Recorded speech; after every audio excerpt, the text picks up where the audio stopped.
12 જૂન 2025ના રોજ અમદાવાદમાં થયેલી વિમાન દુર્ઘટનાને કારણે સમગ્ર દેશ શોકમાં ગરકાવ છે. કારણ કે આ પ્લેન ક્રેશમાં અનેક લોકોના મોત થયા છે, ત્યારે આ દુર્ઘટના કેવી રીતે થઈ તેવો પ્રશ્ન ઘણા લોકોના મનમાં છે. જો કે એક ગ્રહ છે જેના કારણે આ દુર્ઘટના બની હોય, તો એક અનુમાન મુજબ મંગળ ગ્રહના કારણે પ્લેન ક્રેશ થયું અને આટલા લોકોના જીવ ગયા. મંગળ ગ્રહ એટલા માટે કેમ કે તેનો અંક 9 છે અને મંગળની છાયા હંમેશા અકસ્માત, અગ્રેસિવ, લોહી અને લોખંડ સાથે જોડાયેલી છે. એટલે સિમ્પલ વસ્તુ છે, વર્ષ 2025 2 0 2 5 સરવાળો કરશો તો 9 આવશે.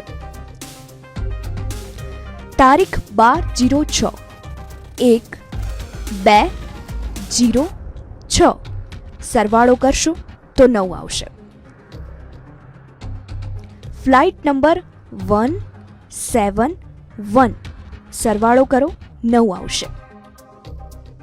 વિજય રૂપાણીનો વાહન નંબર 1206 1 2 0 6 સરવાળો આવશે 9. અહેમદાબાદ કુલ અક્ષર 9. આ તમામ ફેક્ટર્સ એવા છે જેનો સરવાળો 9 થાય છે, એટલે કહી શકાય કે કદાચ મંગળ ગ્રહની અસરના કારણે અકસ્માત થયો હોય. સૌથી છેલ્લે એ પણ જણાવી દઈએ કે આ માહિતી સામાન્ય જાણકારીને આધારિત છે. ઝી 24 કલાક આ વાતની પુષ્ટિ નથી કરતું.